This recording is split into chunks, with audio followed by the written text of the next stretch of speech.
Kuya Ken, ako nga pala si Danica. Dati akong front desk sa isang sikat na hotel dito sa Davao City. Baka kilala mo to, kuya, kasi sikat talaga siya dati. Sa tapat niya, may malaking university.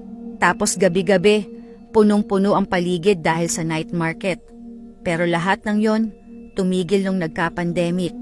Noong Hunyo 2020, nagsara na ang hotel. At mula noon, nanahimik na rin ang mga kwento. Pero bago pa yon, kuya, may mga nangyari na hindi ko makakalimutan. Isang gabi, bandang 11:00 ng gabi, may dumating na guest. Lalaki siya, mukhang galing pa sa biyahe. Pinilit ko maging cheerful kahit antok na. Bibigyan ko siya ng susi ng kwarto niya, ika-7 palapag. Nagpasalamat siya at dumiretso na sa elevator. Hindi pa lumilipas ang 5 minuto. Bumalik agad si kuya, nanginginig, maputla, hindi makapagsalita. Miss, may sumakay sa akin sa elevator. Ano niya? Babae, nakaitim, may belo. Pero hindi normal yung puti ng balat niya, parang bangkay. Hindi siya nagsasalita. Tinignan ko siya pero parang hindi niya ako kita. Pagdating daw nila sa elevator, wala namang pumindot ng ika-4 na palapag. Pero huminto ito roon. Bumukas ang pinto.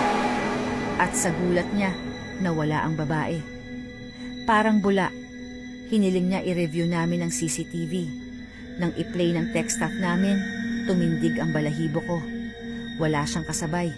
Mag-isa lang siya. Nakiusap siyang i-cancel ang reservation niya. Sabi niya, hindi siya makakatulog doon kahit kailan. May isa pa, Kuya Ken. Isa sa mga sikat na singer sa Manila, bumisita sa Davao para sa mall show. Doon siya nagstay sa hotel. Pagpasok niya sa kwarto, agad siyang napaatras. Basa ang sahig ng banyo. Bukas ang shower.